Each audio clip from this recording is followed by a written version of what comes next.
What's your topic for us?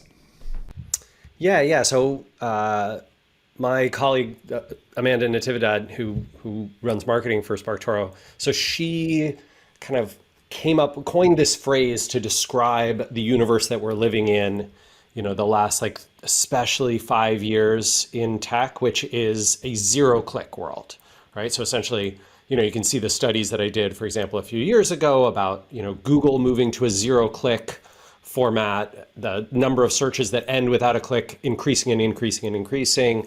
You can see that Facebook, Threads, Instagram, Reddit, Twitter, LinkedIn, TikTok, all of them prioritize native content that does not contain a URL. If you put a link in bio, right, that phrase in your TikTok or your Instagram, you can see those posts always perform worse. If you put an actual link in a LinkedIn post or a Twitter tweet or a Threads post, you can see those posts perform worse. That the platform's algorithm intentionally biases against visibility for those. And I think that unfortunately, marketers' tactics have not quite caught up to the zero-click universe, to this idea of I can't track things, I can't attribute them.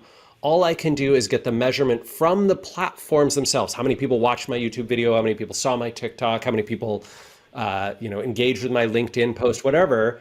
And then what's the outcome in the weeks and months that follows? So as I get high engagement on my podcast or on someone else's podcast, on YouTube, on Threads, on a webinar, on Reddit, what happens next? And you can measure lift the way they measured lift in the 20th century, right? Speaking of the 1900s. So you can say, hey, we invested in a bunch of podcast appearances or sponsorships. What happened, right? What happens next? And we can't see clicks from that podcast, but we can see that branded search traffic rose 15% the day after the podcast launched. And for the next week, it was 5% higher than we expected it to be. I think that almost certainly was the podcast. It might not have been. I can't prove it to you. It could have been something else. That's going to be how marketing, I believe, is done in the future, which is really weird because it's kind of how Don Draper did it in 1965, right? So it's throwback ways of measuring and investing in marketing. But here's the trick. Like, if you are throwing all your budget at classic techniques and tactics, which, a lot of digital advertising, right, can still be tracked and measured all the way through the funnel. If you're throwing your money there, you're going to be competing with everyone else's dollars because that's where all the money and all the big budgets are going. A lot of brands and companies are willing to lose money on their ad ROI in order to see growth.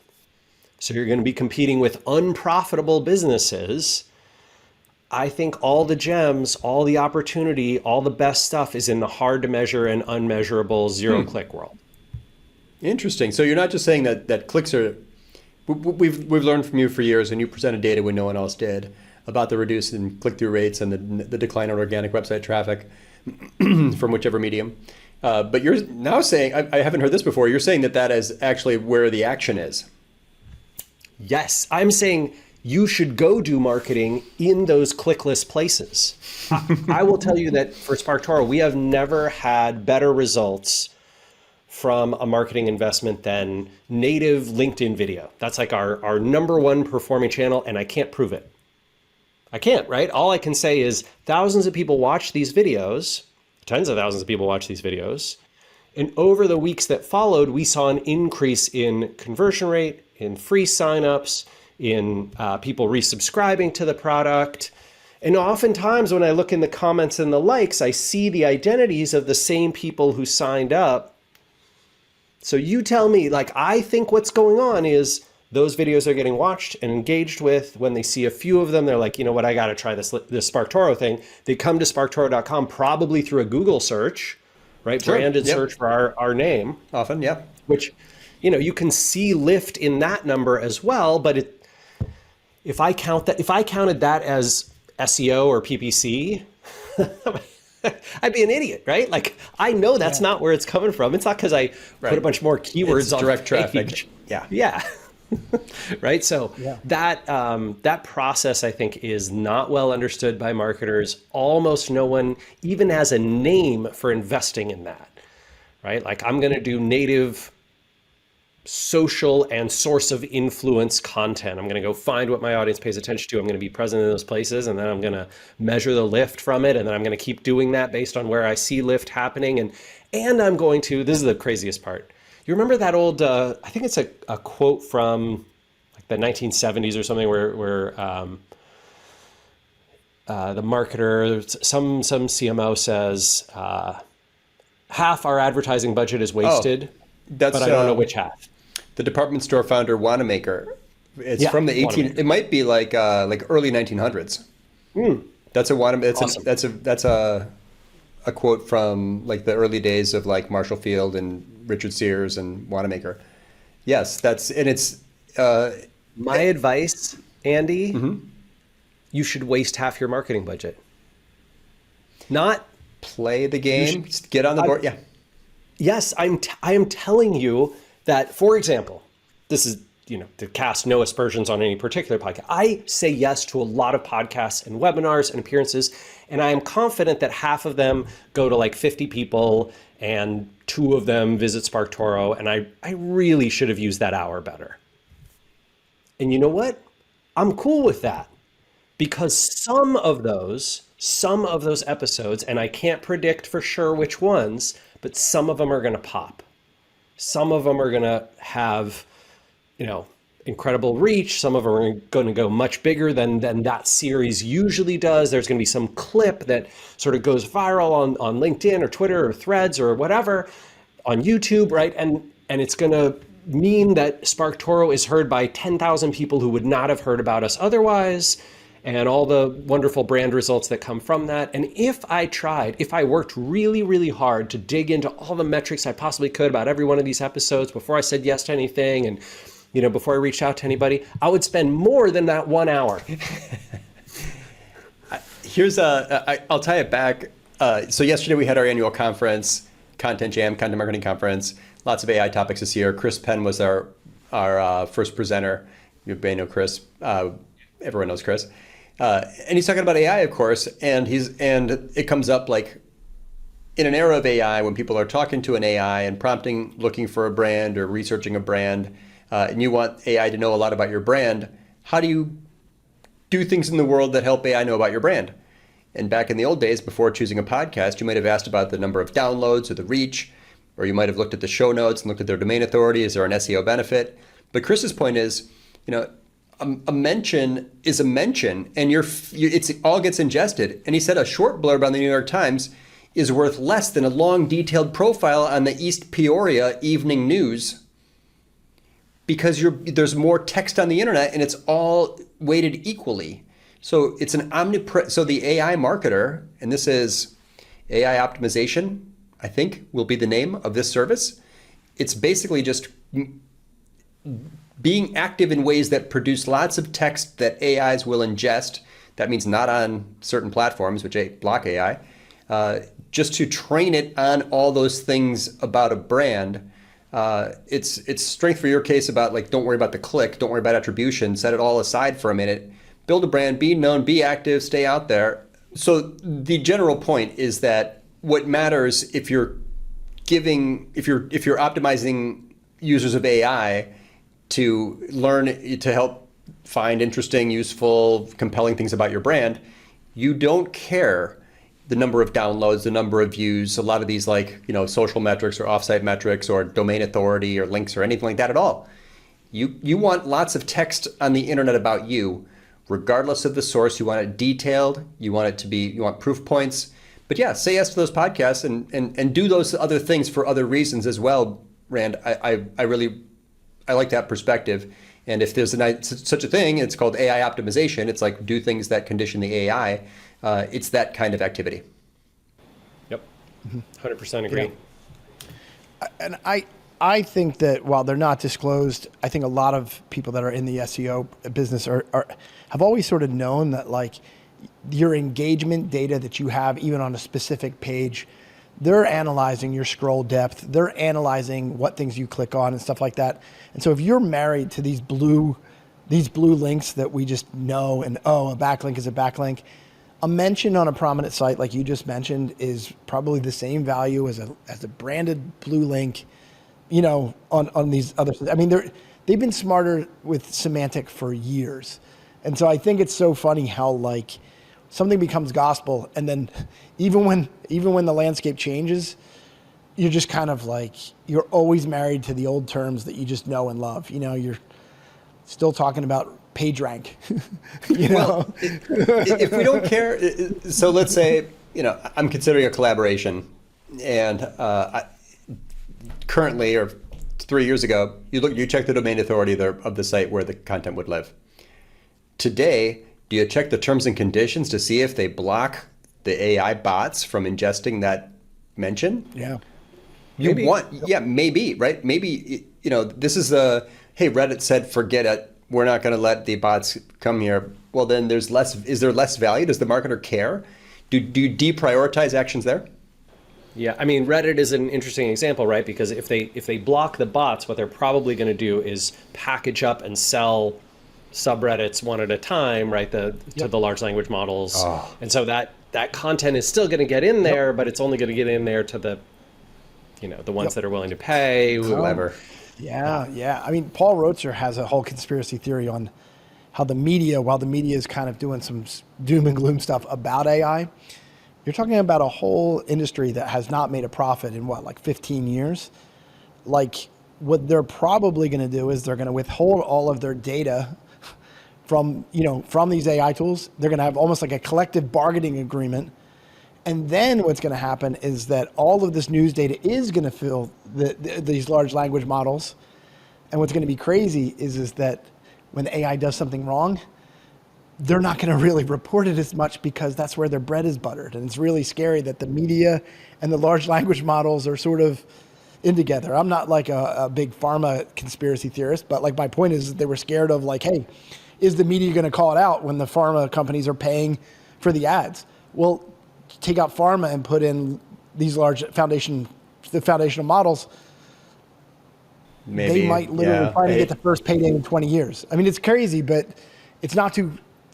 The only value that these models will have will be their data, and they'd be a fool not to sell it to the highest bidder. And these foundational models will have $1 trillion valuations, so they'll bid the most because they need the data. I don't know. It gets really squirrely and crazy, but. Well, if you I don't think they're gonna. I think it's gonna be the same problem that they had with Google, where it's the prisoner's dilemma, and so they're gonna. Yep. They're gonna end up giving it away for nearly free, right? They're not gonna. The New York Times is gonna be like, hey, you got to pay us $100 million, and Bard is gonna be like, we'll just go to Washington Post for $1 million, and the New York Times will be like, no, we'll take $900K. Like I think that's what's going to happen because I don't see them being able to collectively get together and withhold. They don't have enough bargaining power. It's too distributed. The New York Times is a valuable place to get some content, but even that whole holding company and group, it's like, well, you know what? We're Google. We'll just crawl a bunch of YouTube videos of people talking about your articles. Like we don't need you that bad. It's that kind of thing. So. Yeah, I don't know. I'm not sure. That's similar to the power of brand and the value of like of being one of those top brands. And New York Times can just put it all behind a paywall, and mostly we all pay for New York Times. No one else can really do that because they don't have as much. So they're bargaining. So it's going to be again probably like this tiny group of elite brands that has a lot of bargaining power. If you ask Chris Penn, if you were an investor, let's say you're like a money manager, what do you invest in if you're bullish on AI?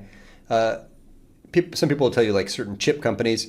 Chris thinks Google because they have the most data, and data is the food that AI needs. So the fuel for AI. So I thought that was interesting and surprising because this Department of Justice trial against Google, though, Google sure looks like they are.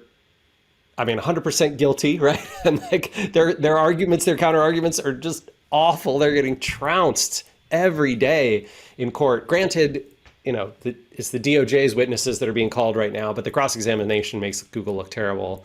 And I don't know how they're going to defend this. Like, it just. Can you summarize that whole story for us just briefly, Rand? I'll confess I'm really not following that at all. Oh, sure. So the Department of Justice is suing Google for abuse of monopoly power, right? So basically, the United States has antitrust laws. These antitrust laws were last applied in tech in the late 1990s to Microsoft, right? When Microsoft essentially owned and controlled the software, the operating system software that powers almost every computer. And they use that to force everyone to use Internet Explorer, Microsoft's browser. And then Microsoft browser, of course, made MSN.com the homepage of everyone. So they were like kind of owning the internet experience and preventing entrants like AOL and others from getting into places. And the Department of Justice feared essentially that Microsoft would use this control to essentially dominate all online activity, that the internet would just be a Microsoft product. And so they, this is during the Clinton administration, right? They sued, they did an investigation. Microsoft was incredibly overconfident that they were going to win this case, and they didn't think they were a monopoly, whatever. And the ruling essentially came down, it was very mild at the time. It came down that okay, Microsoft, you have to offer other browsers, when someone in Windows wants to do this, you can't block other people from being the homepage, which they hadn't ever tried to do. They hadn't tried to stop people, but the DOJ basically had some guidelines, and Microsoft really backed off. They were quite scared of it. Organizationally, Gates and Ballmer were just super scared of this, and so they backed off for 10 years and really took their hands off of the try to control people's experiences through the operating system or the browser.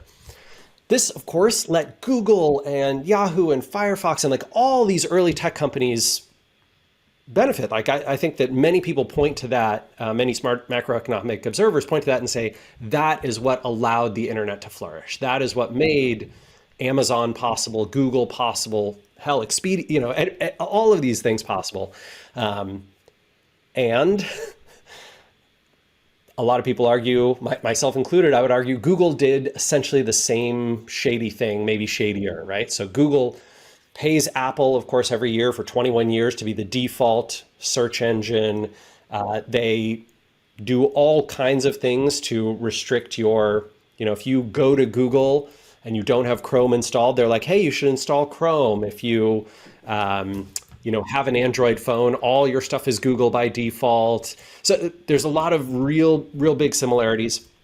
And then, of course, they use their search engine, which is the most popular one out there. It's 95% of all searches happen on Google worldwide. And they use that market dominance to unfairly compete in other sectors. So when they launched Google Maps, they were like, oh, every other map, every other local site, like TripAdvisor, get out of here. It's all Google. This is one of my favorite examples. There was one day in 2014, I think it was in July. And do you guys remember when you used to be able to search Google and you would see video snippets from video providers that weren't YouTube? Yes, I remember there was a MozCon where, what's his name, Nottingham? Yeah, he showed Nottingham. Yeah, he showed there's no correlation between video host stream platform and appearance in SERPs. Yep. Not anymore. Yeah, not anymore. So here's what happens. So Google, one day, it's July 14th, 2014 or something. Basically, that night, Google makes a change, and all the videos that were coming from all sorts of other places, right? We had a Wistia hosted video on Moz. It appeared in the video snippets, like when you search for Whiteboard Fridays, right? The next day, only YouTube. It was one YouTube. Day? It was in one day. I thought they was... One night. The next day, every single result was YouTube. It went from being about 40%, maybe a little under 40% of video results came from YouTube to 95% of results came from YouTube. That is abuse of monopoly power, right? You have a monopoly in one space. You are using it to unfairly compete in another space. You're making sure that no other video platform, self-hosted or otherwise, can get visibility. It's just it's a 1-0 flip of the switch.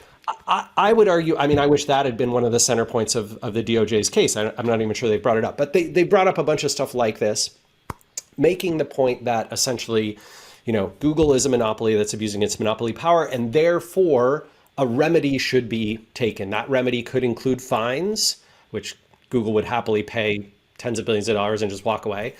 It could include injunctions against future actions, right? So it could be like, hey, you don't get to do this in the future. Yeah, or debundle right? like the Microsoft outcome. And debundling would be really interesting, right? So saying essentially, if someone searches on Google, you have to let them choose whether Google Maps is included is always at the top of the results or somebody else is. You have to choose whether, what if Bing Maps wants to be there? Could Bing Maps be there? Could Open Maps be there? Lots of options, right?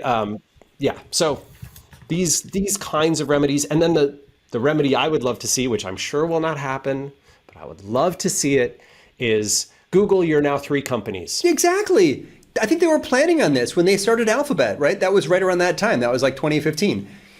I think in Meta too, they are planning for this. They're ready. I think their corporate structure is a strategic preparation for antitrust. Instagram, okay, it's like the baby bells. This is not a new thing. So yeah, that would make perfect sense to me. Why is YouTube, why is Instagram, why are these part of these mega already, How freaking cool. So when you look at innovation that happens when there's competition in a sector, and the DOJ has actually explored this with one of their witnesses last week or 2 weeks ago. They talked about all the innovations that happened when Google was trying to compete with MSN search and with Dogpile and Yahoo and Excite and InfoSeek and Lycos, and like just the massive amount of innovation in the space that happened versus essentially what has happened since Google became a 90% plus market player, which is just value extraction. It's rent seeking, right? What Google has essentially done is just optimize for more Google properties getting more traffic and more ad results above the fold. That's the innovation that's happened in Google search since like 2009. I feel like we touched a nerve. Yeah. Yeah. Hey, yeah. Come at me, bro. And who cares anyway? I would say the same thing for Leslie. Like, whatever. Chris, you were saying. Before we switch to Andy, I need to get your opinion, Rand, on what are your expectations on SGE? Like, Google's going to change this, and what do you think the impact? I've read some articles from Search Engine Land that scared me. I've seen some other reports that were saying, don't move my cheese and we're going to be okay. As a pure SEO, like when you think about SGE, if you had to take a guess, how's it going to roll out? How are brands going to be affected? Let's see. If you've been putting a ton of your eggs into unbranded search traffic for especially informational and exploratory keywords over the last 5-10 years, I would suspect that's not going to go well for you, right? Like Google, like I talked about years ago, right? Google's been ever increasing the percent of searches that are answered without a click, right? Like how old is Tom Cruise? You don't have to click on, some website and go to whatever, yahoo-celebrities.com. Like you can just get the answer. And SGE, the search generative experiences, where Google uses essentially large language models and AI similar to Bard, right, to answer those queries, that's just going to happen more and more and more. I think Google probably, to stave off a lot of criticism and hate and other stuff, will have some linked sources in addition to that. Like there'll always be some links in there. Sorry, always. For the first few years until they can pull the wool over everyone's eyes and screw us all over, there will be some links in there. But I would expect that's the case. And the reason I say that, Chris, is just because Google has found consistently that searchers are happier and perform more future searches when their search is answered instantly right in the results. So, a lot of people are like, Rand, I don't believe this zero-click search research because why would Google, cut off their advertising revenue by answering queries right in the search results? And my answer is, that's not what they found, right? Their research, which they've published, shows that when searchers get a fast answer immediately right in the search results, they are more likely to do more searches. And so they tell advertisers, don't worry about declining click-through rates because the total number of available clicks and searches has gone so far up. That actually might be true. And I bet search generative experiences are designed to do the same thing, right? Get more people searching more in Google all the time because they get that fast instant answer to all sorts of problems and questions that Google's results, linked results, were not able to successfully answer in the future or in the past. I can see that. I would say, I think what Andy, what you just talked about is the AI optimization thing. I don't know if that's what it'll be called, or language model optimization or language model inclusion, or whatever the process of like getting your brand next to all the words and phrases that talk about your stuff so that you appear in those kinds of results. That feels like a very natural transition for anybody who's in search marketing, organic search marketing today. Yeah.